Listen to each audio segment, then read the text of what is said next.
एक book store पर पहुंची और दुकानदार से बोली, भैया एक नोटबुक देना। तभी उसकी नज़र अपने बगल में खड़े इंसान पर गई तो उसे देखकर वह दंग रह गई। उसके सामने खड़ा सौरभ उसे घूर कर देख रहा था। वह सोच रहा था कि इस लड़की को चैन नहीं है क्या, घूम फिर कर कहीं ना कहीं से मेरे सामने ही आ जाती है। इतने में दुकानदार ने उनके सामने एक नोटबुक रख दी। स्वरा ने जैसे ही उसको उठाकर लेना चाहा कि सौरभ ने उस पर हाथ रख दिया। ये मेरी है। स्वरा ने हैरानी से उसे देखा। ये तेरी कैसे हुई? मैंने मांगा है भैया से, तो ये मेरी है। सौरभ, तू तो अभी आई है, तेरे से पहले मैं खड़ा हूँ और मैंने बोला था भैया को नोटबुक देने के लिए।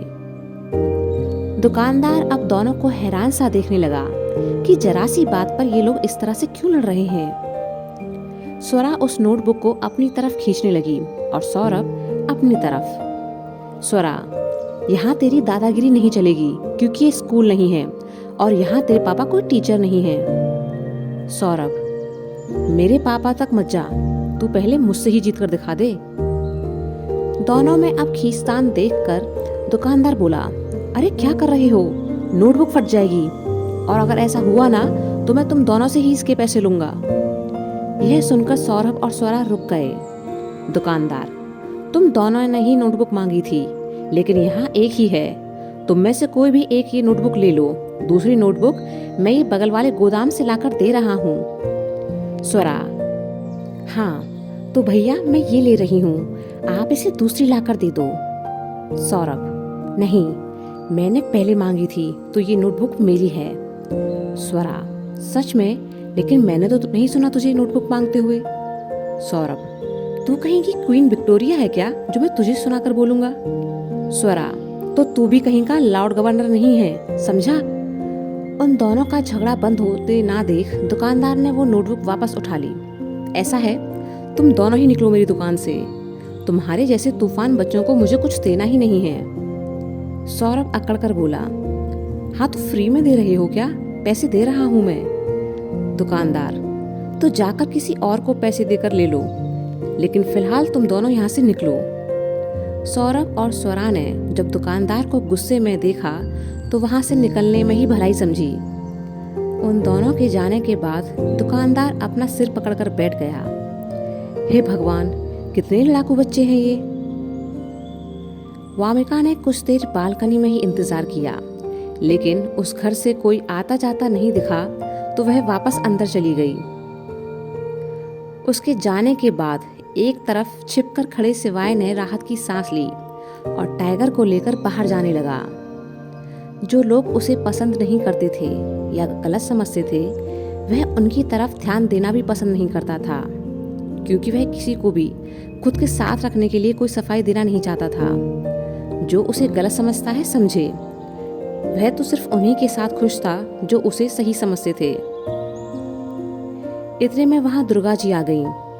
अरे शिवाय, तू गया नहीं अभी तक? शिवाय, बस जा ही रहा था माँ। दुर्गा जी, चलो अच्छा ही हुआ जो तू गया नहीं।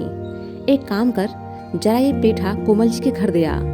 मैंने बोला था उनसे कि उन्हें आज ही आगरे के मसूर पेठे खिलाऊंगी। शिवाय, नहीं, मैं नहीं जा रहा, आप ही जाओ। दुर्गा जी, क्यों? तुझे जाने में क्या दिक्कत है? शिवाय, आप जानती हो क्यों मैं क्यों नहीं जा रहा। दुर्गा जी, अरे तो अच्छा ही है ना कि तुम दोनों दोस्त बन जाओ। भले ही क्लास में लड़के लड़की आपस में बात नहीं करते, लेकिन तुम लोग तो यहाँ बात कर सकते हो ना। तुम्हारी क्लास का रूल यहाँ लागू नहीं होता। वह भी पढ़ने में अच्छी है और तू भी पढ़ने में अच्छा है, तो दोनों साथ में बैठकर पढ़ सकते हो। शिवाय, आप ही जाओ, मैं किसी से पहले दोस्ती नहीं करूंगा और मुझे किसी की दोस्ती की जरूरत भी नहीं है। दुर्गा जी, ठीक है, मैं ही चली जाती हूँ। इस कहानी की लेखिका शिवाय ने उन्हें टोका, माँ, वहाँ मेरे बारे में कोई बात मत कीजिएगा और ना ही उस वामिका को मेरे बारे में बताइएगा। चैनल पर सुन रहे हैं दुर्गा तो जी, अच्छा अच्छा ठीक है। उस चैनल के मालिक ने शिवाय टाइगर के साथ घूमने निकल गया। आपसे दुर्गा जी मिसेस चटर्जी के घर में कोमल जी के ऊपर वाले पोर्शन में पहुंची और उन्हें बैठा दिया। कोमल जी ने उनके बार बार मना करने के बावजूद भी उन्हें अंदर बैठा लिया और चाय बनाने चली गईं। तभी वहां पर वामिका आई और दुर्गा जी के सामने खड़ी हो गई। नमस्ते आंटी। दुर्गा जी ने उसे अपने पास बैठाया। तो तुम हो वो जो मेरे बेटे के साथ केटीएम स्कूल में पढ़ती है। वामिका समझ गई कि ये वही दुर्गा आंटी हैं जिनकी बात उसकी माँ ने की थी। हाँ आंटी, मैं उसी स्कूल में पढ़ती हूँ। माँ बता रही थी कि आपका बेटा मेरी ही क्लास में है। दुर्गा जी, हाँ, और तुम उसे अच्छे से जानती भी हो। वामिका चौंकी। अच्छा, कौन है वो? मेरा मतलब नाम क्या है उसका? दुर्गा जी, शिवाय सिंह। शिवाय का नाम सुनकर वामिका सोच में पड़ गई कि शिवाय यहाँ रहता है। अच्छा है कि सौरभ नहीं है, वरना मुसीबत ही गले पड़ती।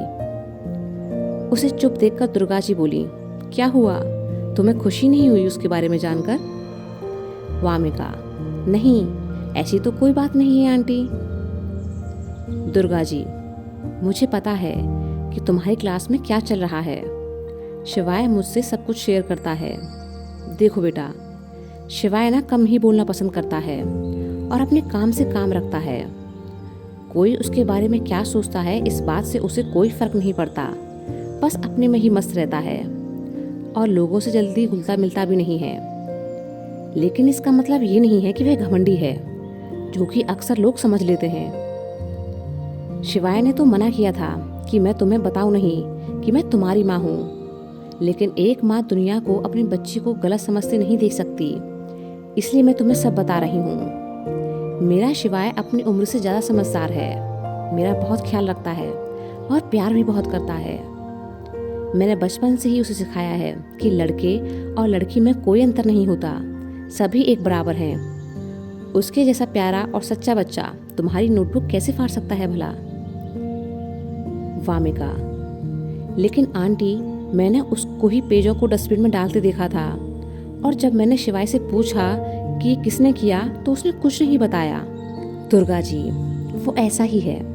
उसे लग रहा था कि अगर उसने तुम्हें नाम बता दिया तो तुम उस लड़के से लड़ने लग जाओगी और बात ज़्यादा बढ़ जाएगी। फिर सारे लड़के उसका भी दिमाग खाएंगे कि उसने चुगली की है, जिससे वो इरिटेट हो जाएगा। वामिका चुपचाप उनकी बातें सुन रही थी। कोमल जी भी वहां आकर बैठ गईं। दुर्गा जी, दरअसल ये हरकत सौरभ की थी। वह तुम्हारे निर्मल सर का बेटा है ना? वही। वामिका चौंकी। क्या? लेकिन क्यों? दुर्गा जी, हाँ, शिवाय ने बताया मुझे कि सौरभ ने वो हरकत की थी, पर वह तो स्वरा की नोटबुक को फाड़ना चाहता था, लेकिन गलती से तुम्हारी नोटबुक फट गई। वामिका, इस सौरभ की कोई कंप्लेंट क्यों नहीं करता? मैं उसके पापा से ही शिकायत करूंगी। दुर्गा जी, नहीं बेटा, ऐसा मत करना, वरना सब समझेंगे कि शिवाय ने तुम्हें बोला है और फिर वो मुझसे गुस्सा हो जाएगा। सौरभ भी दिल का बुरा नहीं है, लेकिन उसे एक तो लड़कियों से चिढ़ होती है और दूसरा वो खुद को सबसे बेहतर साबित करना चाहता है। इसी चक्कर में वह सारी गड़बड़ करता है। अभी तुम लोग इतनी ज़्यादा बड़े तो नहीं हो कि सही और गलत में अंतर समझ सको, तो इसी वजह से सौरभ गलत काम करता है। लेकिन जब वो धीरे धीरे बड़ा होगा तो सब समझ जाएगा। कोमल जी, आंटी बिल्कुल सही कह रही हैं बेटा, तुम क्लास में किसी से कुछ मत कहना। वामिका, पर क्लास में ये लड़के लड़की वाली टेंशन जब तक खत्म नहीं होगी, कोई ना कोई गड़बड़ होती ही रहेगी। कोमल जी, इसका सॉल्यूशन हम बड़े निकाल लेंगे। तुम लोग बस अपनी पढ़ाई पर फोकस करो, अगले साल बोर्ड है ना? दुर्गा जी, हाँ, सही कहा आपने। कोमल जी ने अब दुर्गा जी की तरफ देखा। मिसेस चटर्जी भी आपके बेटे की बहुत तारीफ कर रही थी, कह रही थी कि बहुत ही अच्छा लड़का है। मेरी वामिका की लड़कियों से थोड़ी कम ही बनती है, ये लड़कों के साथ ज़्यादा अच्छे से रहती है। इसके पिछले स्कूल में ज़्यादातर दोस्त लड़के ही थे, पर इसका यहाँ पर कोई भी लड़का दोस्त नहीं है, तो उदास थी कि क्लास में तो गर्ल्स वर्सेस बॉयज़ का सीन हो रखा है। अगर आपको कोई ऐतराज ना हो तो यह और शिवाय दोनों दोस्त बन सकते हैं। वामिका को भी कंपनी मिल जाएगी। वह सुबह शिवाय के साथ आपसे स्कूल चली अनुरोध जाया है करेगी। कि ऐसे लोगों की अभी हिम्मत शहर इसके लिए ना नया बढ़ाएं है, और उनके तो चैनल शिवाय पर का इस साथ कहानी अच्छा को ना रहेगा। सुनें। दुर्गा जी, हाँ हाँ, इसमें पूछने वाली क्या बात है।